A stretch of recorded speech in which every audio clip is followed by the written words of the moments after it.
বাংলাদেশ নিয়ে কথা পরে বলিস, আগে কাশ্মীরের দিকে তাকা, আসামে তাকা, অযোধ্যায় তাকা, দিল্লিতে তাকা, সাহারানপুরে তাকা। আরে বাবরি মসজিদ ভেঙেছে, রাম মন্দির হলো, এর দিকে তাকা। 6 বছরের ছোট্ট মেয়ে আসিফা, তাকে পর্যন্ত গণধর্ষণ করেছে, মেরেছিলি। আর ওটা দেখার জন্য সবাই মিলে প্যান সাইটে পুরো বছর জুড়ে সবচাইতে বেশি সার্চ করেছি। ওই দৃশ্যের দিকে তাকা, বল জয় শ্রীরাম বল। এই পলিটিক্যাল স্লোগান দেওয়ার নাম করে কত মুসলমানকে যে পিটিয়ে পিটিয়ে মারলি, ওটার দিকে তাকা। আরে গুজরাটে যে তোরা মব লিঞ্চিং করলি, ওটার দিকে তাকা। আরে গো হত্যার নামে, গো রক্ষার নামে কত মুসলমানকে শহীদ করলি, ওটার দিকে তাকা। আসামের বুকে আরে কত ডজন ডজন মসজিদ মাদ্রাসাকে বুলডোজার দিয়ে তোরা একদম বসিয়ে দিলি, ওটার দিকে তাকা। জ্ঞান, যেই দেশের মুসলমানের সংখ্যা 80% বেশি, ওই দেশে স্বাধীনতার 53 বছর পর পতিতবার খোলা থাকে কিভাবে? যেই দেশের মুসলমানের সংখ্যা 13-14 কোটি, ওই দেশের অর্থনীতি আজ সুদের ভিত্তিতে পরিচালিত হয় কিভাবে? যেই দেশ মুসলমান দিয়ে ভরা, ওই দেশে প্রকাশ্যে মদের বার খুলে দিয়ে মদ বিক্রি হয় কিভাবে? যেই দেশ মুসলমানের দেশ, যেই দেশ মুসলমানের দেশ, ওখানে নবীর পরে নবী নাই, সংসদে আইন চাই, কাফের কাফের, কাদিয়ানীরা কাফের, এই স্লোগান দিতে হবে কোন দুঃখে? আরে মুসলমানের দেশ যদি হয়, এগুলো তো যারা ক্ষমতায় আছে নিজের ইমানের দাবিতেই করবে। আর যদি আর ইমানের দাবিতে করতে না পারে, ও নিজের মুসলমান পরিচয় দেয় কোন মুখে? সারা দুনিয়ার গণতন্ত্র নিয়ে এত মায়া কান্না, মিশরের গণতন্ত্র কে উৎখাত করেছে? পাকিস্তানের ইমরান খানকে কে গদি থেকে সরিয়েছে? আমার সঙ্গে গলায় গলায় এত ভাব কে করে? যদি গণতন্ত্রই তোমার মুখ্য থাকে, কই তোমার গণতন্ত্র? তৌহিদ জনতা এবং পর্দার আড়ালে থাকা মা ও বোনেরা, যদি আমাদেরকে জিজ্ঞাসা করা হয় আমাদের ধর্মের নাম কি, আমরা সবাই এক বাক্যে জবাব দিব যে আমাদের ধর্মের নাম হলো ইসলাম। কবরের মধ্যে কাউকে রাখার পর নির্ধারিত ফেরেশতাগণ 3টা প্রশ্নই করে তাদেরকে। একটা থাকে রব নিয়ে, মান রব্বুকা, তোমার রব কে। দ্বিতীয় প্রশ্ন থাকে দিন নিয়ে, আদর্শ নিয়ে, ধর্ম নিয়ে, জীবন ব্যবস্থা নিয়ে, তোমার দ্বীনের নাম কি। আর তৃতীয় প্রশ্নই থাকে মুহাম্মদুর রাসূলুল্লাহ সাল্লাল্লাহু আলাইহি ওয়াসাল্লাম সম্পর্কে, যে তুমি এই মানুষটাকে চেনো নাকি, সে কে, তার পরিচয়টা কি। এই 3টা প্রশ্ন যে ব্যক্তি সফলভাবে তার জবাব দিতে পারে, রব্বুল আলামিন তার জন্য কবরের জীবনটাকে এক মহা স্বাচ্ছন্দ্যময় সুখময় জীবনে পরিণত করেন। তো এই যে ইসলাম আমাদের দ্বীনের নাম, ইন্না দ্বীন ইনদাল্লাহিল ইসলাম। সূরা আলে ইমরানে আল্লাহ জানাচ্ছেন আল্লাহর নিকট গ্রহণযোগ্য একমাত্র দ্বীনের নাম ইসলাম। এই ইসলাম মানেটা কি, ইসলাম অর্থটা কি? এমন এক দেশে আর এক সমাজে থাকি, যদি জিজ্ঞাসা করা হয় ইসলাম অর্থ কি, অধিকাংশ মানুষ একটা জবাব দেয়। ওই জবাবটা শোনানোর আগে আগে আপনাদের জবাবটা শুনি। ইসলাম অর্থ কি? সবাই বলেন ইসলাম অর্থ কি? সবাই বললো ইসলাম অর্থ শান্তি, কিন্তু এটা কোন ডিকশনারিতে আছে? মেড ইন গোপালগঞ্জ কোন ডিকশনারি যদি থাকে সেখানে থাকতে পারে, মেড ইন গোলাপগঞ্জ যদি কোনো ডিকশনারি হয় সেখানেও থাকতে পারে, কিন্তু আরবি থেকে বাংলা একটা ডিকশনারিও দেখাতে পারবেন না যে ডিকশনারিতে লেখা আছে ইসলাম অর্থ হলো শান্তি। আর ইসলামের মতো শান্তি আছে সেটা ভিন্ন জিনিস।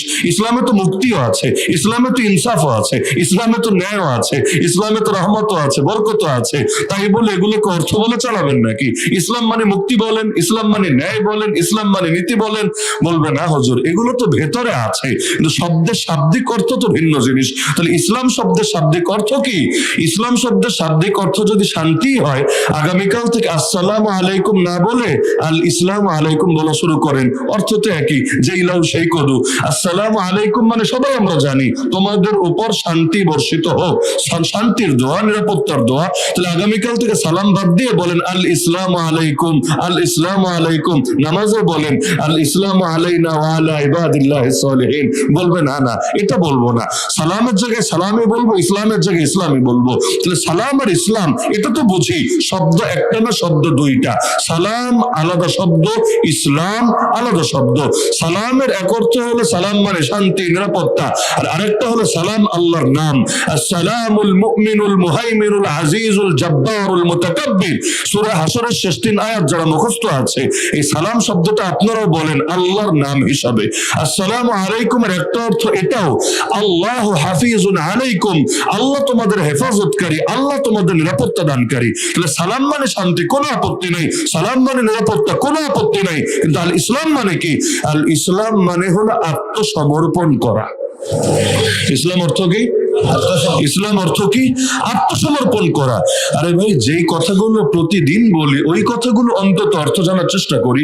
সুবহান রাব্বিয়াল আযীম, সুবহান রাব্বিয়াল আলা, আল্লাহু আকবার, আলহামদুলিল্লাহি রাব্বিল আলামিন, আর রহমানির রহিম, আত-তাহিয়াতু লিল্লাহি ওয়াস সালাওয়াতু ওয়াত তাইয়্যিবাত, যেগুলো ডেইলি পড়ি, ডেইলি প্রতি ওয়াক্তের প্রতি রাকাত নামাজে পড়ি, একটাবার যদি এর অর্থটা শিখি, কি পাপ হবে, কি সমস্যা হবে? আরে যদি অর্থ জানা থাকে দিল থেকে বের হবে, দিল থেকে। আর জানা না থাকলে খালি মুখ থেকে বের হবে। আল্লাহুম্মা ইন্নী যালামতু নাফসি যুলমান কাসীরা ওয়া লা ইয়াগফিরুয যুনুবা ইল্লা আনতা। কত সুন্দর ইস্তিগফার, কত সুন্দর তওবা, কিন্তু তওবা তো করা লাগে মুখ দিয়ে, খালি মুখ দিয়ে না। এই বাক্যটা বলার সময় তো আমি জানিও না, আমি বুঝিও না, আমি ক্ষমা চাচ্ছি আল্লাহর কাছে। আমি যে অনেক পাপ করেছি, অনেক জুলুম করেছি নিজের উপর, স্বীকৃতি দিচ্ছি রব্বুল আলামিনের সামনে। আল্লাহুম্মা, হে আল্লাহ, ইন্নী যালামতু নাফসি যুলমান কাসীরা, নিজের উপর অনেক বেশি জুলুম করে ফেলেছি। ওয়া লা ইয়াগফিরুয যুনুবা ইল্লা আনতা, তুমি ছাড়া কেউ নাই যে ক্ষমা করে।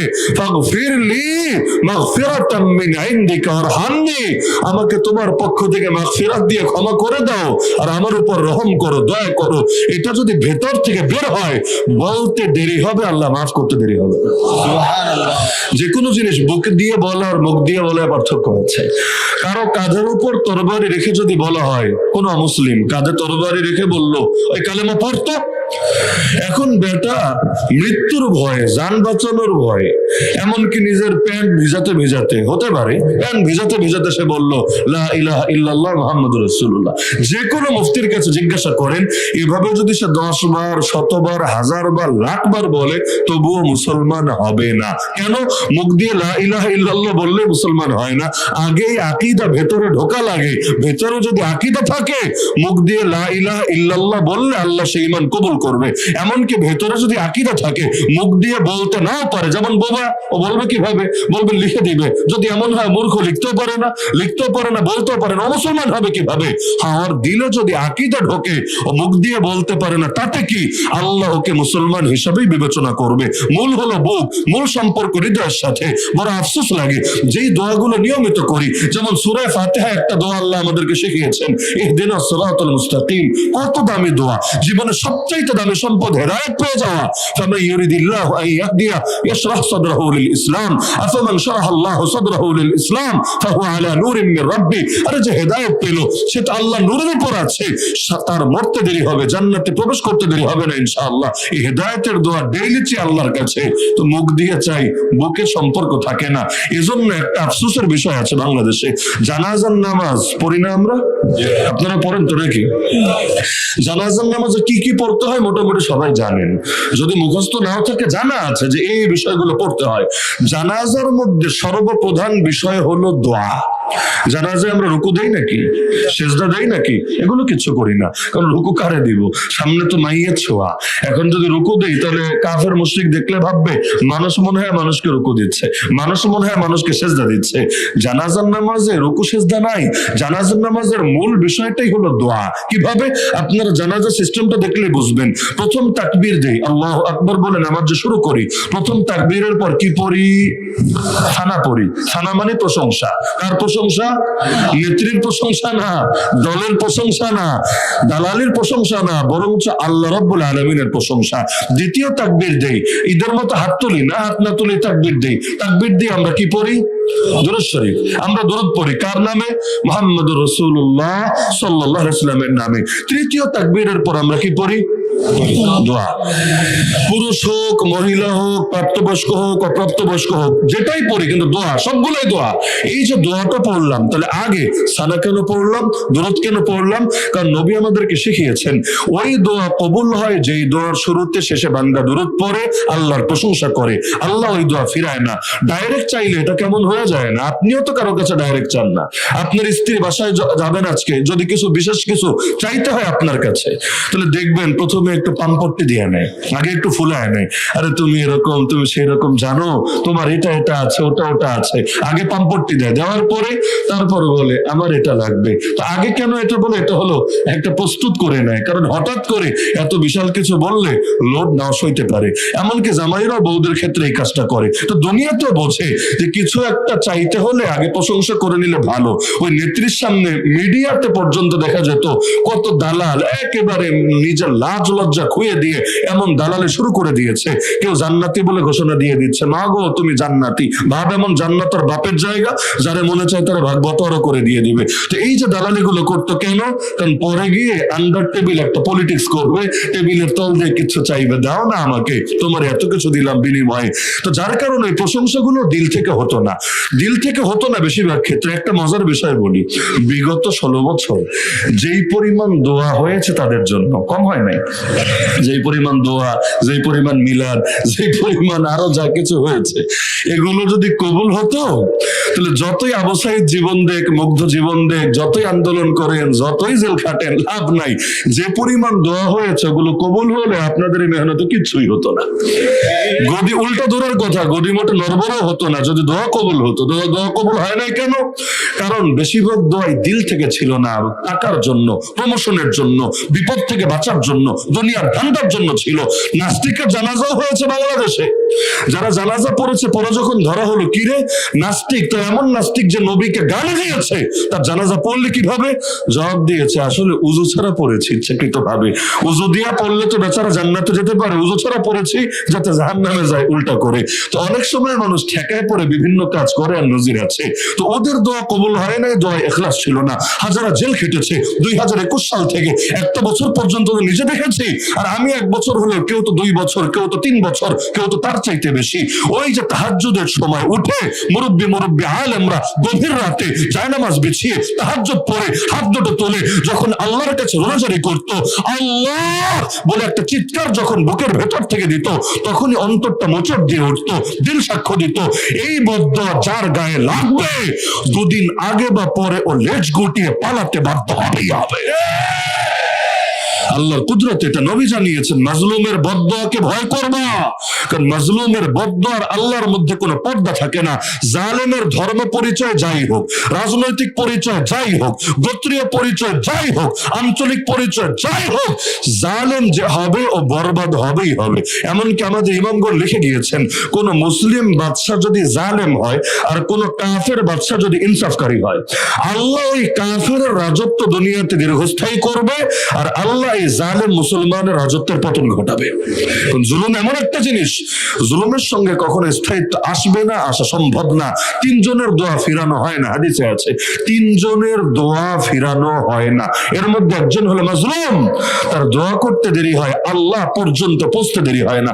এমনকি সেই মাজলুম যদি পাপীও হয়, পাপী ব্যক্তিগত জীবনে সে পাপী হতে পারে, কিন্তু সে যখন জালেমের বিরুদ্ধে বদদোয়া দিবে, ওই দোয়া আল্লাহ কবুল করবেই করবে। এই কারণে এখন তো লোকে খোঁজে মাস্টার মাইন্ডকে, মাস্টার মাইন্ডকে। আরে মাস্টার মাইন্ড তো আল্লাহ, মাস্টার মাইন্ড আল্লাহ, এবং আল্লাহ তাআলা এই প্ল্যানটা বাস্তবায়ন করেছেন। এর অন্যতম কারণ মাজলুমদের বদদোয়া। তো যে প্রসঙ্গে বলছিলাম, জানাজার মধ্যে আমরা 3 নম্বর তাকবীরের পর দোয়া পড়ি। দোয়াটা যাতে কবুল হয় এজন্য আগে আল্লাহর প্রশংসা করেছি, নবীর শানে দরুদ পড়েছি। আবার দোয়ার শেষে আল্লাহু আকবার, চতুর্থ তাকবীর দিয়ে আল্লাহর প্রশংসা, আল্লাহর বরত্ব, এরপর সালাম ফিরিয়ে ফেলি। এই হলো মূল কাজ। তাহলে জানাজার সবচাইতে মূল কাজ কি? দোয়া। জানাজার সবচাইতে মূল কাজ কি? দোয়া। এখন আবার অনেকে আছে জানাজা কিছু পড়েই না, জানাজা পড়া লাগবে তো এসে হাজির হয়েছে, কি পড়তে হবে জানেই না। এজন্য নামাজের কাতারে দাঁড়িয়ে ঠোঁট দুটো এমন ভাবে লাগিয়ে রাখে, মনে হবে কেউ সুপার গুলো দিয়ে এটাকে আটকে দিয়েছে। এমন ভাবে দাঁড়ায় থাকে, মনে হয় ওর পেটের মধ্যে বোম ফুটলো, মুখ দিয়ে দোয়া একটা হবে না। কেমন লোক দেখেননি আপনারা? জানাজা কিচ্ছু পড়ে না। ঈদের নামাজ পড়তে গেল তাকবীরে হাত উঠিয়ে একবার ডাইনে তাকায়, একবার বামে তাকায়, কেউ তো ঘাড় ঘুরিয়ে তাকায়, কেউ আবার একটু ভালো ঘাড় ঘুরিয়ে তাকায়। তাকায় না, চোখের কোনা দিয়ে তাকায় যে এখন কি করব, আসলে হাত কি বাঁধবো না হাত ছাড়বো। যদি দেখে উভয়ে দুইজন, যে দুই পাশে দুইজন আছে, উভয়ে হাত ছেড়ে দিয়েছে, সেও ছেড়ে দেয়। যদি দেখে উভয়ে হাত বেঁধে ফেলেছে, সেও হাত বেঁধে নেয়। আর যদি দেখে একজন ছেড়ে দিয়েছে আর একজন বেঁধে ফেলেছে, এবার বেচারার মাথার উপর আসমান ভেঙে পড়ে, হায় হায়, এখন আমার কি হবে, এখন আমি যাবোটা কোথায়, কারে অনুসরণ করব? দুইজন তো দুই রকম করেছে। এই হলো আমাদের নামাজের অবস্থা। কথা শুনলে মনে হয় গোটা দুনিয়া উল্টে খেয়ে ফেলবে, অথচ নামাজটাই পড়তে পারে না ঠিক মতো। জিজ্ঞেস করেন দোয়ায় কুনুত বলতো ভাই, বল, দেখবেন বেশিরভাগ বাঙালি ধরা শুদ্ধ করে দোয়ায় কুনুত পড়তে পারবে না। আর প্রশ্ন কি? প্রশ্ন হলো ফেরাউনের নানির নাম কি, হুজুর এইটা কি ওইটা কি, মানে প্রশ্ন কত সূক্ষ্মাতি সূক্ষ্ম মেধা তার, কত গভীরের গভীরের প্রশ্ন করে, কিন্তু শুদ্ধ করে নামাজটাই পড়তে জানে না। ইমানের রোকন কি, ইমানের মূলনীতি কি, ইমান ভঙ্গের কারণ কি, তাওহীদ কাকে বলে, রিসালাত কাকে বলে, তাকদীরের ব্যাপারে আকীদা কি, এই যে বেসিক নলেজ গুলো, যেগুলো ছাড়া মুসলমানই হবে না কেউ, এগুলো কয়জন জানে বলেন? অথচ দেখা যাবে মাস্টার্স কমপ্লিট করে ফেলেছে, বড় ডক্টর সাহেব হয়ে গেছে, এই হয়েছে সেই হয়েছে, ইসলামের বেসিক নলেজে নাই তার ভিতরে।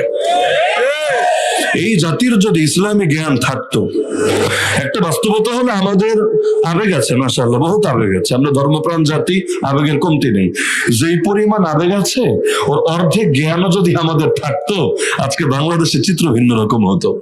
আমাদের জ্ঞান থেকে কম, আবেগ থেকে বেশি, এটাই তিক্ত বাস্তবতা, স্বীকার করেন বা না করেন। আরে যেই দেশের মুসলমানের সংখ্যা 80% বেশি, ওই দেশে স্বাধীনতার 53 বছর পর পতিতালয় খোলা থাকে কিভাবে? যেই দেশের মুসলমানের সংখ্যা 13-14 কোটি, ওই দেশের অর্থনীতি আজ সুদের ভিত্তিতে পরিচালিত হয় কিভাবে? যেই দেশ মুসলমান দিয়ে ভরা, ওই দেশে প্রকাশ্যে মদের বার খুলে দিয়ে মদ বিক্রি হয় কিভাবে? যেই দেশ মুসলমানের দেশ, যেই দেশ মুসলমানের দেশ, ওখানে নবীর পরে নবী নাই, সংসদে আইন চাই, কাফের কাফের, কাদিয়ানীরা কাফের, এই স্লোগান দিতে হবে কোন দুঃখে? আরে মুসলমানের দেশ যদি হয়, এগুলো তো যারা ক্ষমতায় আছে নিজের ইমানের দাবিতেই করবে, আর যদি আর ইমানের দাবিতে করতে না পারে, ও নিজের মুসলমান পরিচয় দেয় কোন মুখে? এমনকি ধর্ম রাখেন, গণতন্ত্র তো ওরা শেখায় যে গণতন্ত্র মানে সকল ক্ষমতার মালিক জনগণ, ভালো কথা। তো পতিতালয় এটা কোন জনগণ চেয়েছে বল বেটা? কোন জনগণ চেয়েছে পতিতালয় বাংলাদেশে বলেন? এই দেশে মোট জনগণ যদি 18 কোটি, 1% দেখাতে পারবেন 1% যারা পতিতালয় চেয়েছে? আজকে গণভোটের আয়োজন করেন, দেখেন কোন কোন বাপের বেটা পতিতালয় চেয়েছে। গুটি কয়েক হাউন আঙ্কেল থাকলে থাকতে পারে, কিন্তু এর বাইরে পতিতালয়ের পক্ষে মত দেওয়ার মতো লোক পুরো বাংলাদেশে তন্ন তন্ন করে খুঁজে পাবেন না। কি আপনাদের এলাকায় পাবেন? পাওয়া সম্ভব না। তাহলে এগুলো খুলে দিল কেন? যা চায় তা দেয় না, যা চায় না তা দিয়ে রেখেছে। এটার নাম বুঝি গণতন্ত্র, এটার নাম ফাইজলামি তন্ত্র আর ভণ্ডামি তন্ত্র। না আছে ইসলাম, না আছে গণতন্ত্র, না আছে অধিকার, না আছে কিছু। কে আজিব এক তামাশা, মগের মূল্য বানিয়ে রেখেছে। মুসলমান অধিকার চাইলে অধিকার দেওয়ার খবর নাই, আর কাফের অধিকার না বরঞ্চ ফাইজলামি করলেও তারা বলার কিছু নাই। এই যে মধুখালীতে আমাদের 3 জন ভাইকে শহীদ করা হয়েছিল, যার মধ্যে একজন হাফেজে কোরআনও ছিল। মধুখালীর পঞ্চপল্লীতে এই যারা নিজেদেরকে সংখ্যালঘু বলে, এরাই তো পিটিয়ে মেরেছিল। আজ পর্যন্ত বিচার হয়েছে, পারলে প্রমাণ দেন আমাকে।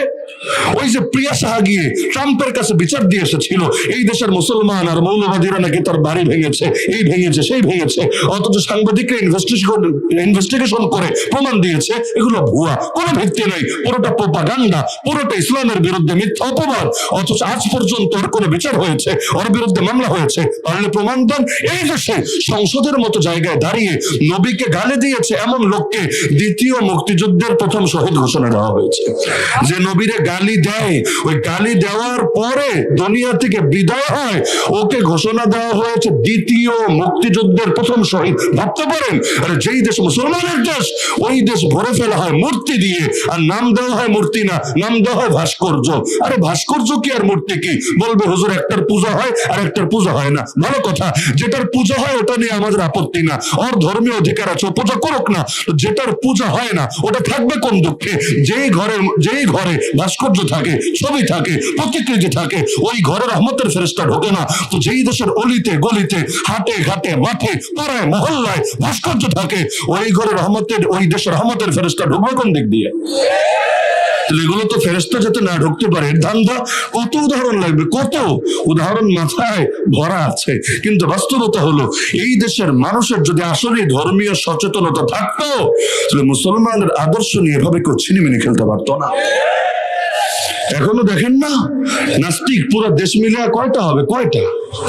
আপনাদের গোলাপগঞ্জের এক একটা মাহফিলে যে পরিমাণ লোক হবে, পুরো দেশ খুঁজলে দেখেন আদর্শিক নাস্তিক এই কয়টা পান কিনা। অথচ নাস্তিকের ভয়েসকে কেমন দাম দেওয়া হয়, ওদেরকে ভয়েস রাইজিং করার কেমন সুযোগ দেওয়া হয়, আর আমাদের কণ্ঠস্বরকে কিভাবে মূল্যায়ন করা হয়, এসব মিলান। বাংলাদেশে এই যে এখন দেখেন না নতুন নতুন উপদেষ্টাও নেয়, উপদেষ্টা শুটিং থেকে গিয়ে শপথ নেয়, বা কি সুন্দর আবেগের সাথে প্রচার করা হয়। শুটিং থেকে গিয়ে তিনি শপথ নিয়েছেন, কেন? তিনি শাহবাগের পক্ষে দালালি করেছিলেন, তিনি প্রথম আলোর বিশেষ চামচা ছিলেন, তিনি বিগত দিনে ফ্যাসিবাদের পা চাপতে চাপতে জিহ্বাকে ক্ষয় করে ফেলেছিলেন। ভালো কথা, উপদেষ্টা হয়েছেন, কিন্তু এই দেশের অধিকাংশ মুসলমানের দিলের চাওয়া এবং দিলের আদর্শে প্রতিনিধিত্ব করে এমন কয়েকজনকে সুযোগ দেওয়া হয়েছে কথা বলার, এমন কয়েকজনকে সুযোগ দেওয়া হয়েছে এই জাতির খেদমত করার। অথচ এই দেশের আপামর জনসাধারণ, আমি এল শ্রেণীর কথা বলছি না, ওই কথিত সুশীল আর প্রগতিশীলদের কথা বলছি না, পাড়ায় যান, মহল্লায় যান, গ্রামে যান, মফস্বলে যান, কৃষককে জিজ্ঞাসা করেন, শ্রমিককে জিজ্ঞাসা করেন, দিন মজুরকে জিজ্ঞাসা করেন, অধিকাংশই বলবে তারা ইসলাম চায়, অধিকাংশই বলবে তারা শরিয়ত চায়। কারণ তারা জানে পৃথিবীর সবাই ঠকাতে পারে, আল্লাহ ঠকায় না। পৃথিবীর সবাই ভুলভাল বোঝাতে পারে, আল্লাহ ভুলভাল বোঝায় না। এখন আল্লাহর দেওয়া প্রেসক্রিপশন, এখন মানুষের বানানো প্রেসক্রিপশন। আল্লাহর বান্দা যেমন তুলনা হয় না, আল্লাহর দেওয়া আদর্শ আর বান্দার বানানো আদর্শ তুলনা চলতে পারে না। তো তুমি ইউরোপের প্রেসক্রিপশন দাও, আর আমেরিকার প্রেসক্রিপশন দাও, জাতিসংঘের প্রেসক্রিপশন দাও, আর দিল্লির প্রেসক্রিপশন দাও, আর চায়নার দাও, রাশিয়ার দাও, যারটাই দাও, আল্লাহর চাইতে উত্তমটা কেউ এনে দিতে পারবা না। ওরা দুদিন পর পর এক একটা বানাবে, নিজেরাই তালাক দিবে। সোভিয়েত ইউনিয়ন যে সমাজতন্ত্রের চর্চা করতো, ওই সমাজতন্ত্র কোথায় হারিয়ে গেল? ওরাই কেন এর বিরুদ্ধে অবস্থান নিল? সোভিয়েত ইউনিয়ন ভেঙে কেন টুকরা টুকরা হলো? আর যে গণতন্ত্রের স্লোগান আমেরিকা দেয়, ওই গণতন্ত্রের বিরুদ্ধে পর্যন্ত এই আমেরিকায় পশ্চিমা বিশ্ব পর্যন্ত কেন এখন জোরতর আওয়াজ উঠতে শুরু করলো? আরে নারীর ক্ষমতায়নের গল্প শোনায় সারা দুনিয়ায়। আমেরিকার 200 বছরের গণতন্ত্রের ইতিহাসে কই হলো নারীর ক্ষমতা? 47টা প্রেসিডেন্ট নির্বাচিত হলো, এর মধ্যে পাগলারে পর্যন্ত নির্বাচিত করতে রাজি হলো, তো মহিলারা নির্বাচিত করতে রাজি না। বলবেন ভোট দেয় না? ভোট দেয়, ভোট দেয়, বহুত দেয়। হিলারি ক্লিনটনকে 30 লাখ বেশি ভোট দিয়েছিল, 30 লাখ, একটা দুইটা না, 30 লাখ। কিন্তু পপুলার ভোটে তুমি যতই আগায় থাকো লাভ নাই, দরজা আগ থেকেই বন্ধ। আর একটা নাম দিয়েছে electoral vote, electoral college vote. মানে এটা হলো আর একটা সিন্ডিকেট, আর একটা ফাইজলামি। তোমরা জনগণ যতই ভোট দাও লাভ নাই, তোমাদের ভোটটা আমরা কেয়ার করি না। এই যে আলাদা কিছু বাঘা বাঘা মাথা আছে, এই প্রদেশ থেকে 3 জন দিবে, ওই প্রদেশ থেকে 10 জন দিবে, ওই প্রদেশ থেকে 12 জন দিবে, এভাবে পুরো দেশ মিলিয়ে 270টা ভোট পেলেই কাম চলবে, আর কিছু লাগবে না। এরপর জনগণ তোমার 30 লাখ না 30 কোটি বেশি ভোট দেখ লাভ নাই, যদি তোমার বিপরীত পক্ষ এই 270টা পাওয়া যায়, সিন্ডিকেটের ভোট, সেই রাজা হবে, সেই প্রেসিডেন্ট হবে। আর সিন্ডিকেট দেখা দেখা ইহুদির দালালি করে এমন কাউরে আনবে, আর নারী নয় পুরুষ এমন কাউরে এনেই বসাবে। সারা দুনিয়ার নারীর গল্প শোনাবা যে দেখো বাংলাদেশে কত একটা সুন্দর কিউট মুসলিম কান্ট্রি, দেখো এখানে প্রধানমন্ত্রীও নারী, বিরোধী দলীয় নেত্রীও নারী, সংসদের স্পিকারও নারী, খালি জাতীয় মসজিদের খতিব পদটা বাকি। না, নারীর ক্ষমতায়ন করতে চাইলে তো 100% কমপ্লিট করতে হবে, ওই একটা জায়গায় গিয়ে পারে না, বাকিগুলো করেছে, ভালো কথা। তো গর্ব করবে কার সামনে? আমেরিকার সামনে, ইউরোপের সামনে? যার সামনে করছো ওর নিজেরই তো খবর নাই, সারা দুনিয়ারে মুলা দেখায়, নিজে মুলা খায় না। এটা যদি ফাইজলামি না হয়, ফাইজলামি কারে বলে? আজও পর্যন্ত ইহুদিরা নিজেদের ভেতরে সুদি লেনদেন করে না, সারা দুনিয়ারে সুদ খাওয়া শিখালো, সুদি মতবাদ ছড়িয়ে দিল। এমনকি ওরাই যখন অন্য কোনো লোকের সাথে লেনদেন করে, যে ইহুদি না, উচ্চ হারে সুদ নেয়, এতে বাধে না, কিন্তু এক ইহুদি আর এক ইহুদির সাথে সুদি লেনদেন করে না। কারণ ওরা জানে যেই জাতি সুদে জড়াবে ওই জাতির পতন হবেই হবে, বৈষম্য বাড়বেই বাড়বে। সুদ মানে জুলুম, সুদ মানে অবিচার, সুদ মানে বৈষম্য, এটা কেউ ঠেকাতে পারবে না। তো দুনিয়ারে খাওয়াবে ভালো কথা, নিজে খেতে রাজি না। এই যে দেখেন না, ইন্ডিয়া আমাদের সংখ্যালঘুর অধিকারের বয়ান শোনায়, সংখ্যালঘুদের অধিকার দাও তোমরা, এই করো সেই করো। আর এবার নিজের সংখ্যালঘুদের দিকে একবার তাকা। তুই বাংলাদেশ নিয়ে কথা পরে বলিস, আগে কাশ্মীরের দিকে তাকা, আসামে তাকা, অযোধ্যায় তাকা, দিল্লিতে তাকা, সাহারানপুরে তাকা। আরে বাবরি মসজিদ ভেঙেছে, রাম মন্দির হলো, এর দিকে তাকা। 6 বছরের ছোট্ট মেয়ে আসিফা, তাকে পর্যন্ত গণধর্ষণ করেছে, মেরেছিলি, আর ওটা দেখার জন্য সবাই মিলে পান সাইটে পুরো বছর জুড়ে সবচাইতে বেশি সার্চ করেছি, ওই দৃশ্যের দিকে তাকা। বল জয় শ্রীরাম বল, এই পলিটিক্যাল স্লোগান দেওয়ার নাম করে কত মুসলমানকে যে পিটিয়ে পিটিয়ে মারলি ওটার দিকে তাকা। আরে গুজরাটে যে তোরা মব লিঞ্চিং করলি ওটার দিকে তাকা। আরে গো হত্যার নামে, গো রক্ষার নামে কত মুসলমানকে শহীদ করলি ওটার দিকে তাকা। আসামের বুকে আরে কত ডজন ডজন মসজিদ মাদ্রাসাকে বুলডোজার দিয়ে তোরা একদম বসিয়ে দিলি ওটার দিকে তাকা। জ্ঞানব্যাপী মসজিদটাকে এখন দখল রাখার চেষ্টা করছে, ওটাকেও ভেঙে একটা মন্দির বানাবে। আর এই ফাজলামের দিকে তাকা। নিজের দেশের অধিকারের খবর নাই, আর আরেক দেশের অধিকার নিয়ে তার ঘুম আর টেনশনের শেষ নাই। দুনিয়ার যতদিন প্রশ্ন করতে না শিখবেন ততদিন খালি জবাব দিতে দিতেই জীবন যাবে। আপনারা গালি দিবে মুসলমান মানে জঙ্গি, আপনি বলবেন না না না আমি তো জঙ্গি না, আমি হলাম ভালো মানুষ, আমি সুশীল, আমি প্রগতিশীল। ও বলবেন না তুই জঙ্গি, আপনি বলবেন না আমি জঙ্গি না, দেখ আমি ইসলামের বিরুদ্ধে প্রয়োজনে চলে যাচ্ছি, না আমার জঙ্গি বলিস না।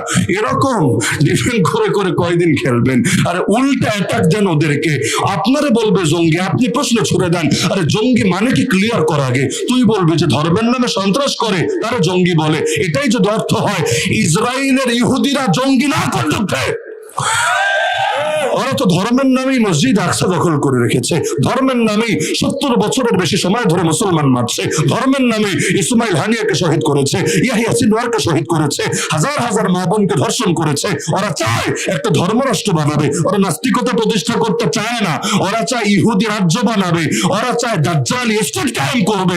আর এই যে হিন্দুত্ববাদীরা বিজেপি আরএসএস ওর রাজনীতির মূলই তো হিন্দুত্ববাদ, তো ও তো চাই ধর্ম প্রতিষ্ঠা করতে এবং ধর্মীয় মতবাদকে কেন্দ্র করে মুসলমানকে মারছে। তাহলে এই যে ধর্মের নামে মানুষ মারছে ওরা জঙ্গি হবে না কোন দুঃখে? মুসলমানদের কত সংগঠনকে নিষিদ্ধ করে রেখেছে, কেন? এরা নাকি জঙ্গিবাদ ছড়ায়। তো ইসকন কি ছড়ায়? এরা যদি জঙ্গিবাদ ছড়ায় ইসকন কি ছড়ায়? আরে যদি গরম গরম কথা বলার কারণে এদেরকে নিষিদ্ধ করো, এর চাইতে গরম কথা খারাপ কথা ওরা বলে। যদি কালেমার পতাকা ওড়ানোর কারণে এদেরকে নিষিদ্ধ করো, গেরুয়া পতাকা ওরা বাংলাদেশের পতাকার উপর উড়িয়ে দিয়েছে। আর যতগুলো নিষিদ্ধ করার আলামত আছে সবগুলো আরো বেশি এদের মধ্যে মজুদ আছে, কিন্তু কেউ পাবে আর কেউ পাবে না। তা হবে না, তা হবে না। এই ফাইজলামি বন্ধ করতে হবে। দাজ্জালের চোখ হলো একটা, জানেন তো? দাজ্জালের এক চোখ, আরেক চোখের জায়গা এমন না যে গর্ত আছে চোখ নাই, এমন না, বরং পুরো জায়গায় এমন ভাবে আমাদের কপালটা যেরকম মাঝখানে কোনো ফুটা ফাটা নাই, আর একটা চোখের জায়গা এরকম মামসুহুল আইন, যেন চোখটাকে কেউ মুছে দিয়েছে, হাত দিয়ে চর মেরে চোখের জায়গাতেই মুছে দিয়েছে। বাকি চোখ থাকবে একটা, ওইটা ফোলা, কান্না আইনা বেতন তাফিয়া। তো দাজ্জাল যেমন এক চোখ দিয়ে দেখবে, এই দুনিয়ার এই বাটপার গুলো এক চোখ দিয়ে দেখে। ওরা মুসলমান আর কাফেরকে একরকম দেখতে পারে না। ওরা দেখবেন রাশিয়া যদি ইউক্রেনে হামলা চালায় ইউক্রেনের পাশে দাঁড়ায়, ইউক্রেন মাজলুম, ইউক্রেন অসহায়। ভালো কথা, ইসরায়েল যখন ফিলিস্তিনে হামলা চালায় তখন আর ফিলিস্তিনের পাশে দাঁড়ায় না, তখন ফিলিস্তিন মাজলুম, ফিলিস্তিন ভিকটিম, ফিলিস্তিন অসহায়, এটা মনে থাকে না। তখন গিয়ে বলে ইসরায়েল দোস্ত আমার, তুমি তো মেরে মেরে হাত ব্যথা হয়ে গেছে, দাও হাতটা বাড়াইয়া দাও, হাতটা মেসেজ করে দেই, তোমার শরীরটা একটু বানাইয়া দেই, তোমার পাটা একটু টিপা দেই। মানে তখন মাজলুমের পক্ষে না দাঁড়ায় উল্টা জালেমের পক্ষে দাঁড়ায়। এখান থেকে বুঝতে বাকি থাকে না ওরা মূলত ইসলামকে সহ্য করতে পারে না। সারা দুনিয়ার গণতন্ত্র নিয়ে এত মায়া কান্না, মিশরের গণতন্ত্র কে উৎখাত করেছে, পাকিস্তানের ইমরান খানকে কে গদি থেকে সরিয়েছে, আমার সঙ্গে গলায় গলায় এত ভাব কে করে? যদি গণতন্ত্রই তোমার মুখ্য থাকে, কই তোমার গণতন্ত্র? মানে মূল বিষয় তন্ত্র মন্ত্র কিচ্ছু না, ইসলাম ওদের সহ্য হয় না। কষ্ট পাচ্ছেন বেশি? বলবে হুজুর প্রথম ধাক্কাই এত বেশি কষ্ট দিলে তো এটা ভালো লাগবে না আমাদের, কেমন নাকি? যদি এলাকায় আমি প্রথম, কথাগুলো একটু করা হয়ে যাচ্ছে আমি বুঝতে পারছি, কিন্তু কষ্ট পাচ্ছেন নাকি আপনারা? এই যে একটু আগে আমি বলেছিলাম না যে আমাদের আবেগ জ্ঞানের চাইতে বেশি, এর নগদ একটা প্রমাণ দেখাবো। এই যে এটা কোন কোম্পানির পানি? কোন কোম্পানি? প্রাণ। প্রাণ কাদের? কাদিয়ানি। কাদিয়ানি নবীর প্রেমিক না নবীর দুশমন? নবীর দুশমনকে এই যে টাকা দিয়ে সাহায্য করলেন, কয় টাকা? মাশাআল্লাহ, 15 টাকার যোগ নেই, 20 টাকা। এই যে 20 টাকা দিয়ে সাহায্য করলেন, আল্লাহর নবীর বিরুদ্ধে অবস্থান নিয়ে নবীর দুশমনকে পয়সা দিয়ে সাহায্য করে এই যে কোরআনের মাহফিল করলেন, কিয়ামতের দিন নবীর সামনে কোন মুখ নিয়ে হাজির হবেন? একটাবার বিবেকটা তো প্রশ্ন করা দরকার। ইসরায়েলের পণ্য কেনা বাদ দিয়েছিলাম কেন? ইসরায়েল ফিলিস্তিনে মুসলমান মারে, আর ওরা তো খালি মুসলমান আর নবীর উম্মতরে মারে না, ডাইরেক্ট নবীর উপরে অ্যাটাক দেয়, নবীর খাতনা নবুয়তের চাদর ধরে তাহলে হাজার করে। তো যারা নবীর ইজ্জত নিয়ে ছিনিমিনি খেলে ওদেরকে পয়সা দিয়ে সাহায্য করে কিভাবে? কি মনে হলো আমাদের জ্ঞান বেশি না আবেগ বেশি? বিশ্বাস হচ্ছে তো? এবার আমাদের জ্ঞান কম।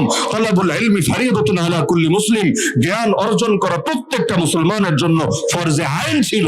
আজকে যদি মুসলিম সমাজকে জিজ্ঞাসা করা হয় কয়জন বলতে পারবে হাত তুলে যে ফরজে আইন পরিমাণ ইলম আমার আছে? বড় মুফতি হওয়ার দরকার নেই, বড় মুহাদ্দিস না, বড় ফকিহ না, কিন্তু এই দেশের 80% মুসলমান যদি থাকে অন্তত 40% বলুক, অন্তত 30% বলুক যে আমাদের ফরজে আইন ইলম আছে। কয়জন বলতে পারবে? আকীদার ইলমই নাই, আমলের ইলমই নাই, শিরক বিদআতের ইলমই নাই, তাওহীদ সুন্নাতের ইলমই নাই। ইলম নাই বলেই তো বেদাতীরা সুযোগ পায়, ইলম নাই বলেই তো ভণ্ডরা সুযোগ পায়। আর ইলম যদি থাকতো ল্যাংটা পীরের দরবারে গিয়ে ঘুরঘুর করতো না। ইলম যদি থাকতো এই দেশে বাতিলরা মোটেও সুযোগ পেত না। আর যেখানে যেখানে কওমি মাদ্রাসা আছে আলহামদুলিল্লাহ, মাদ্রাসাগুলোর বরকতে পুরো এলাকাকে আল্লাহ তাআলা ধীরে ধীরে নূরানি বানায় দিচ্ছে। কিন্তু উত্তরবঙ্গে যান, পার্বত্য অঞ্চলে যান, চরাঞ্চলে যান, যেখানে দেখবেন ভালো কওমি মাদ্রাসার ঘাটতি, দেখবেন পুরো এলাকায় ফিতনার আখড়া হয়ে আছে। জ্ঞান না হলে যে ফিতনায় পড়ে, বিশ্বাস হয়তো? আরে বিশ্বাস হয়তো। কত মানুষ না বুঝে খ্রিস্টান হয়ে গেছে, কত মানুষ না বুঝে কাদিয়ানি হয়ে গেছে, হিজবুত তাওহীদ এইরকম ফাজিল লোকরাও ভাত পায় বাংলাদেশে। নাম দিয়েছে ইমাম, ইমামও বলতে পারে না ইমাম, ওদের নেতাকে বলে ইমাম, অথচ মসজিদের ঝাড়ুদার হওয়ারও যোগ্য না, আবার ইমাম সাজেছে।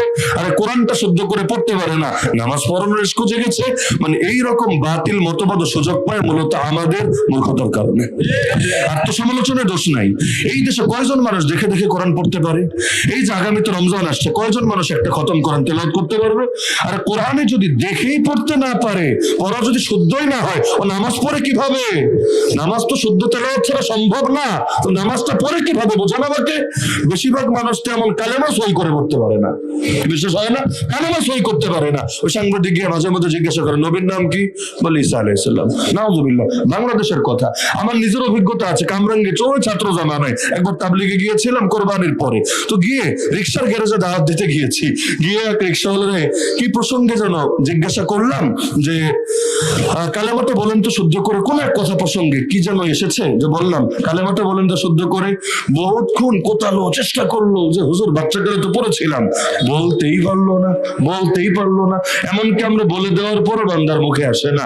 এই যদি ওর অবস্থা হয়, মরার সময় কি পড়তে পড়তে মরবে বলেন আমারে? অথচ তার আইডি কার্ডেও লেখা মুসলমান, তার জাতীয় পরিচয় পত্রেও লেখা, পাসপোর্টে লেখা, সবকিছুতে লেখা মুসলমান।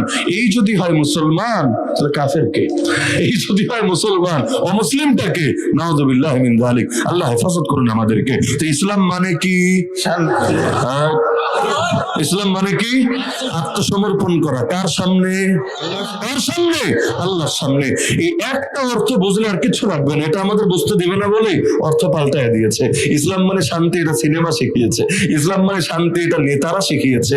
ওই যারা দাঁড়া বলে শিয়াশিত্তা পড়েছি, শিয়াশিত্তা পরে বাউল গান শিখেছি, যারা আবার লাকুম দীনুকুম ওয়ালিয়া দ্বীন এগুলো দিয়ে দলিল দেয় ধর্মনিরপেক্ষতাবাদের পক্ষে, এগুলোই আমাদেরকে শিখিয়েছে ইসলাম মানে শান্তি না। কেন? তাহলে মানুষ যদি বোঝে ইসলাম মানে নিজেকে সারেন্ডার করে দেওয়া, আত্মসমর্পণ করা রবের সামনে। আত্মসমর্পণ করা মানে কি? আমি যদি আমাকে কোর্টের সামনে আত্মসমর্পণ করি, আমি চাইলাম কি এটা আর বিবেচ্য থাকবে না। কোর্ট যদি বলে বাড়ি যাও, বাড়ি যেতে পারবো। কোর্ট যদি বলে জেলে যাও, জেলে যেতে বাধ্য। কোর্ট যদি বলে ফাঁসির দড়িতে তোমাকে লটকে দেওয়া হবে, আমি লটকে যেতে বাধ্য। আমার তখন ব্যক্তিগত চাওয়ার কোনো দাম থাকবে না, বরং মনিবের চাওয়া, বিচারকের চাওয়াই হবে আমার চাওয়া, বিচারকের কথাই হবে আমার কথা। তো নিজেকে যদি সঁপে দিই রবের সামনে, আমার আর কিচ্ছু বলার থাকবে না। রবের কথাই আমার কথা, রবের শিক্ষাই আমার শিক্ষা। রব যা বলবেন আমি তা করব। রবের কথার বাইরে এক চুলও যেতে পারি না। দলের কথার বাইরে গেলে দল রাখে না কিক আউট করে বের করে দেয়। যেমন ধরেন এক মুফাসসিরে কোরআন ইন্তেকাল করলেন বা তাকে শহীদ করে দেওয়া হলো। ইন্তেকাল করলেন বললে ভুলই হবে, শহীদ করে দেওয়া হলো। ওই সময় বাংলাদেশে বহুত মানুষ, সবাই আফসোস করেছে, সবাই করেছে। এর মধ্যে অনেকে দেখা গিয়েছে ফেসবুকে খালি একটা পোস্ট দিয়েছে ইন্না লিল্লাহি ওয়া ইন্না ইলাইহি রাজিউন, আর কিছু না, দল থেকে লাথি মেরে বের করে দিয়েছে যে তুই কেন তার পক্ষে ইন্না লিল্লাহ বলে কেন বললি, বের হ। এখন ইন্না লিল্লাহ পরে যদি দল থেকে বের হওয়া লাগে কি করবে? দেখা গেল সিরাজগঞ্জের এক মসজিদের ইমাম সাহেব ওই দলের একজন যখন মরলো না, তখন আলহামদুলিল্লাহ লিখে একটা কমেন্ট করলো, পোস্ট না। কেন? ইন্না লিল্লাহ বললে তো আবার ঝামেলা, ইন্না লিল্লাহ বললে আবার কি করে না করে, ইন্না লিল্লাহর বিপরীত তো আলহামদুলিল্লাহ, দুঃখ পেলে ইন্না লিল্লাহ, সুখ পেলে আলহামদুলিল্লাহ। তো এখন ওই দলের একটা মরলো, এবার লিখলো আলহামদুলিল্লাহ, তারা এসে পুলিশ ধরে জেলে নিয়ে গেল। কেন? এই হুজুরটা মনে হয় তলে তলে ওই আন্ডারগ্রাউন্ডে তারা মনে হয় জঙ্গিবাদে যোগ দিয়েছে, উগ্রবাদে যোগ দিয়েছে, তাহলে আলহামদুলিল্লাহ বললো কেন? মানে যাবেটা কোথায়? ইন্না লিল্লাহ বললো পথ শেষ, আলহামদুলিল্লাহ বললো জেলের ভাত কপালে জুটবে। তার মানে কথা বলার অধিকার পর্যন্ত নষ্ট হয়ে গিয়েছে। তো দলের বাইরে একটু স্বার্থে আঘাত আনলেই দল বাদ। তা আল্লাহর স্বার্থে যদি আঘাত করেন, ইসলামের স্বার্থে যদি আঘাত করেন, আল্লাহর তো স্বার্থ বলতে কিছু নেই, কিন্তু আল্লাহ যে আদেশ করেছেন আপনাকে, এটার যদি বিপরীত অ্যাঙ্গেলে আপনি চলে যান, আল্লাহ বললেন এদিকে, আপনি গেলেন পুরাই ওদিকে, তাহলে আপনারই কি করা দরকার আপনি বলে দেন। ইসলাম মানে যদি আত্মসমর্পণ করা হয়, কই করলেন আত্মসমর্পণ? আমরা কয় লাইনে আত্মসমর্পণ করেছি বলেন? হ্যাঁ, নামাজ পড়তে আত্মসমর্পণ করেছি আল্লাহর সামনে, নামাজে যখন দাঁড়াই আল্লাহর জন্যই দাঁড়াই, দুনিয়ার কিছু থাকে না। রোজা যখন রাখি আল্লাহর জন্য আত্মসমর্পণ করি, দুনিয়ার কিছু থাকে না। কিন্তু রাজনীতি যখন করি কার সামনে আত্মসমর্পণ করি, অর্থনীতি যখন পরিচালনা করি কার সামনে আত্মসমর্পণ করি, বিনোদন যখন করি কার সামনে আত্মসমর্পণ করি, চাকরি বাকরি ব্যবসা বাণিজ্য যখন করি কার সামনে আত্মসমর্পণ করি, ব্যাংকে লেনদেন যখন করি কার সামনে আত্মসমর্পণ করি, কোর্ট কাছারিতে যখন ধরাধরি করি কার সামনে আত্মসমর্পণ করি। তো এবার মিলান, ইসলাম মানে নিজেকে সঁপে দেওয়া। কয় জায়গায় আল্লাহর সামনে সঁপলেন আর কয় জায়গায় তাগুতের সামনে, বাতিলের সামনে, গায়রুল্লাহর সামনে সঁপলেন, এটা নিজের সামনেই নিজে হিসাব করেন, এরপর চিন্তা করেন কবরে মুনকার নাকিরের জবাব কি দিবেন। মুনকার নাকিরের জবাব দেওয়া লাগবে না? কি বাক্য মুখস্থ করে গেলে জবাব দেওয়া যাবে না? মুখস্থ বিদ্যা সব জায়গায় চলে না। সামনে যখন দেখবেন এমন ফেরেশতা হাজির, পা হলো মাটিতে আর মাথা হলো আসমানে, চোখ হলো ইয়া বড় বড় চোখ, অবস্থা এমন, কথা বলতে গেলে মনে হচ্ছে আগুনের ফুলকি বের হচ্ছে, এটা দেখেই তো আপনার অবস্থা শেষ। দুনিয়াতে হলে তো কাপড়ে ভিজিয়ে ফেলতো, ওখানে তো আর কাপড় ভেজানোর অপশন নাই। দুনিয়াতে হলে হার্ট অ্যাটাকও করতে পারতো, ওখানে তো আর স্ট্রোক করার অপশন নাই। কিন্তু এটা দেখে মুখস্থ বিদ্যা বলার আর সুযোগ নেই, মুখস্থ কিচ্ছু থাকবে না, সব মাথা থেকে হারিয়ে যাবে। বিপদে বললে মুখস্থ থাকে না। রিমান্ডে কত কিছু এমন হলো যে জানা জিনিস অজানা হয়ে যাচ্ছে। ফর্ম পূরণ করতে যে বিশাল, এখানে দাদার নাম কি, দাদির নাম কি, নানার নাম কি, নানির নাম কি, শ্বশুরের নাম কি, এর নাম কি, ওর নাম কি, মানে এত নাম আর নাম। এখন গিয়ে দেখা যাচ্ছে নাম কিছু ভুলে গেছি আমি, খালার নাম লিখতে পারছি না। জিজ্ঞাসা করছি এলাকার চেয়ারম্যানের নাম কি, চেয়ারম্যানের নাম, চেয়ারম্যান তো জানি, চেয়ারম্যানের নাম কি মনে তো আসছে না। এরও অবাক, হুজুর নাম আমার ভুলে নাকি? আর কি ভাই করার আছে, পেরেশানি জিনিসটাই এমন, নাম পর্যন্ত মনে আসে না। নিজের নাম মনে আছে এটারই তো শুকরিয়া, আরো এত এত নাম মনে রাখবো কিভাবে? এটা তো বিশাল টেনশনের ব্যাপার। আর একই প্রশ্ন ডেইলি ডেইলি ডেইলি বারবার প্রশ্ন করে টিপ দিয়ে দেখে জবাব কি একই থাকে না জবাব চেঞ্জ হয়। যদি দেখে জবাব এক, বুঝবে না হুজুরটা নিরাপরাধ, আর যদি দেখে জবাব ভিন্ন ভিন্ন হচ্ছে, বুঝবে ডাল মে কুছ কালা হয়। তো দুনিয়ার রিমান্ডেই যদি নাম ভুলে যায় মানুষ, এই অবস্থাটা হয়। এমনকি জেলে ঢোকানোর সময় একবার হিসাব নিকাশ করে, কিছু সিকিউরিটি কোয়েশ্চেন করে। ওই যেমন অনেক আইডি টাইডি খুলতে গেলে কিছু সিকিউরিটি প্রশ্ন দেওয়া থাকে, এগুলো কখন আইডি যদি আপনার পুনরুদ্ধার করা লাগে, প্রয়োজন পড়ে, তো জেলে ঢোকার সময় এরকম কিছু টুকটাক প্রশ্ন করে, হাতে বা মাথায় বা কোথায় তিল আছে তিলগুলো লিখে রাখে, সবকিছু, এমনকি চুল বাবরি না খাটো সব লিখে রাখে। বের হওয়ার সময় আবার এগুলো মিলায়, দেখা যায় ঢোকার সময় আর বের হওয়ার সময় অনেক কিছুতে মিল থাকে না। কেন? আগে বলেছিল, কি যে বলেছিল এটাই মাথায় মনে কাজ করে না। তো দুনিয়ার সামান্য ঠেলা খেয়ে যদি হয় অবস্থা, রব্বুল আলামিন যখন মুনকার নাকির পাঠাবেন ওই সময় কি হবে অবস্থা? তো মুখস্থ বিদ্যা দিয়ে বাঁচতে পারবেন হাসরে, বাঁচতে পারবেন কবরে? তাহলে দিলের মধ্যে বসাতে হবে। তাহলে আমার আজকের মূল সবক এটাই, দিলের মধ্যে ইসলাম বসান, সব ক্ষেত্রে নিজেকে আল্লাহর সামনে সঁপে দেন। মনে রাখবেন আমার মালিক কে? আমার ফ্যামিলির মালিক কে? এই জমিনের মালিক কে? আল্লাহ। ইন্নাল আরদা লিল্লাহ, কোরআন বলে দিচ্ছে জমিন হলো আল্লাহ, জমিন হলো আল্লাহ, মালিকানা আল্লাহ, সম্পদকার এটাও আল্লাহ। ওয়া মিম্মা রাযাকনাহুম ইউনফিকুন, আমি যে রিজিক দিয়েছি বান্দাকে সেটা থেকে তারা দান করে। মানে মালের দাতাও আছেন একজন, তিনি হলেন আল্লাহ। আরে আল্লাহ আমার চোখের মালিক বলেই তো যেদিকে মনে চায় তাকাতে পারি না।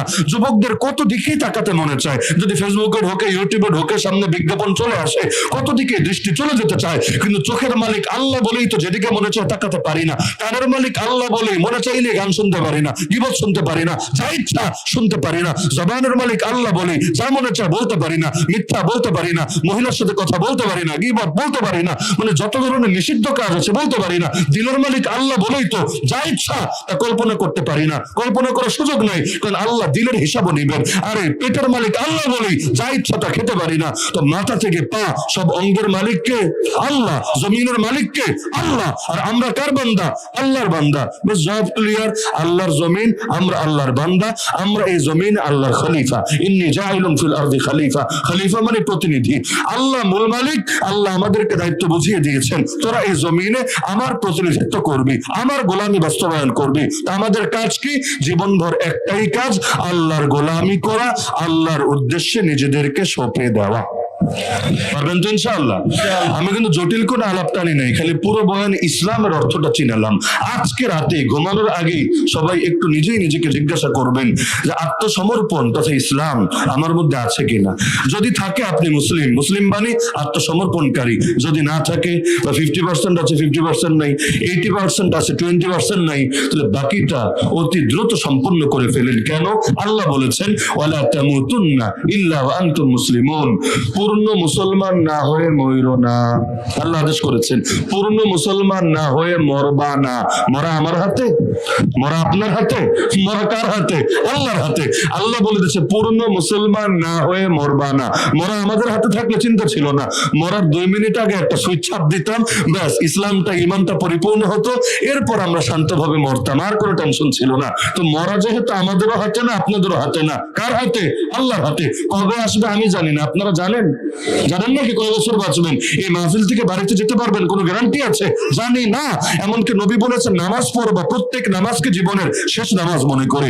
সল্লি সালাতা মুআদ্দিন। কিছুই তো জানি না আগামী দিন কি হবে। ওয়ামা তাদরি নাফসুম মাযা তাকসিবু গাদা ওয়ামা তাদরি নাফসুম বিআই আরদিন তামুত। কিছুই যখন জানে না, তার মানে সদা সর্বদা পূর্ণ মুসলমান হয়ে মরার জন্য রেডি থাকতে হবে। এই মুহূর্তে আজরাইল আসলে ওয়েলকাম ওয়েলকাম, কোনো টেনশন নাই, আমার কোনো প্রস্তুতি বাকি নাই, চলে আসো, আমি যেতে চাই আমার রবের কাছে। বুখারীতে হাদিস আছে মান আহাব্বা লিকা আল্লাহ আহাব্বাল্লাহু লিকাহু। যে আল্লাহর সঙ্গে সাক্ষাৎ করতে ভালোবাসে, আল্লাহ তার চেহারাটা দেখতে ভালোবাসেন। ওমান কারিহা লিকা আল্লাহ, আর যে আল্লাহর সঙ্গে সাক্ষাৎ করতে অপছন্দ করে, কারিহাল্লাহু লিকাহু, আল্লাহ তার চেহারা দেখতে অপছন্দ করেন। মায়ের কাছে যেতে কোনো ভয় নাই, মায়ের চাইতে বড় আপন যিনি, তার কাছে যেতেও কোনো ভয় থাকা উচিত না। ভয় থাকে চোরের, ভয় থাকে বাটপারের, ভয় থাকে পাপীর, ভয় থাকে অপরাধীর। যদি তার সাথে আমার ডাইরেক্ট কানেকশন থাকে, ভয় কিসের? আমি তো অপেক্ষায় কবে যাব তার কাছে। নবীকে অপশন দেওয়া হয়েছিল, নবী চাইলে যতদিন ইচ্ছা থাকতে পারো দুনিয়ায়, চাইলে আসতে পারো আমার কাছে। নবী থাকতে চেয়েছেন না যেতে চেয়েছেন? চাইলে তিনি থেকে যেতে পারতেন। আজকে এই 2024-ও আমরা নবীকে দেখতে পারতাম। আল্লাহ তাকে স্বাধীনতা দিয়েছিলেন। ইন্না আবদান খায়্যারাহুল্লাহু বাইনা দুনিয়া ওয়া বাইনা মা ইনদা ফাখতারা মা ইনদা। কিন্তু নবী বলেছেন না না, আল্লাহুম্মা রাফিকাল আলা, আল্লাহুম্মা রাফিকাল আলা। আমরাও চাই রবের কাছে যেতে, আমরাও চাই ইন্নী ওয়াজ্জাহতু ওয়াজহিয়া লিল্লাযী ফাতারাস সামাওয়াতি ওয়াল আরদা হানিফা ওয়া মা আনা মিনাল মুশরিকিন। ওলি হতে আর কিছু লাগবে না, খালি এই কথাটা শোনেন, আল্লাহর ওয়াস্তে এই কথাটা শোনেন, প্রতিটা মুহূর্তে মরার জন্য রেডি থাকেন, আর কিছু লাগবে না। এই এক চিন্তায় আপনাকে আল্লাহর ওলি বানায় ছাড়বে ইনশাআল্লাহ। তো মরতে রেডি হবেন তো ইনশাআল্লাহ? আর মরতে রেডি হতে চাইলে একটা কাজ করলেই চলবে, সঁপে দিতে হবে নিজেকে নেতার উদ্দেশ্যে, দলের উদ্দেশ্যে, দিল্লির উদ্দেশ্যে। কার উদ্দেশ্যে? রায়ের উদ্দেশ্যে, আল্লাহর উদ্দেশ্যে। আল্লাহর সামনে যদি সঁপতে পারেন, আল্লাহ আপনাকে ঠকাবে না। দুনিয়ায় ঠকায় না, দেখেন না, ক্ষমতা নাই তারপর আগলে রাখে। কত বদনাম শুনতে হবে, আরে শুনবো প্রয়োজনে, এত কিছু করলো আমাদের জন্য, এই এত পরিমাণ দেওয়া দিয়েছে, নিজে বলে নাই এত কিছু দিয়েছি তাদেরকে চিরকাল মনে রাখবে। কি যে দিয়েছে আল্লাহ ভালো জানে, মনে রাখছে, এটা ভালো। আমি মনে করি ভালো। নেমক হালালি করা দরকার, নেমক হারামি না, ভালো। তো এতকাল তুমি পেয়েছো, এখন তুমিও দাও, বিনিময়ে গালি খেলে খাও, ব্যাপার না। তো দুনিয়ার মানুষই যদি এতটা স্যাক্রিফাইস করতে পারে, আল্লাহ তাআলা তার আরহামুর রাহিমিন, আল্লাহ তাআলা তো বান্দাকে কখনোই ঠকাবেন না। পরম বিপদে তিনি আমাদের হাত ছেড়ে দেবেন না। অন্ধকার কবরে আলো জ্বালাবেন, হাসরে ডান হাতে আমলনামা দিবেন, যেদিন কোনো ছায়া থাকবে না, আরশের নিচে ছায়া দেবেন, পুল সিরাত যা নিজের শক্তি দিয়ে কেউ পার হতে পারবে না, বিজলির গতিতে পার করিয়ে দিবেন, হিসাব দিয়ে কেউ জান্নাতে যেতে পারবে না, আল্লাহ বিনা হিসাবে বা হিসাব সহজ করে জান্নাতে দিয়ে দিবেন ইনশাআল্লাহ।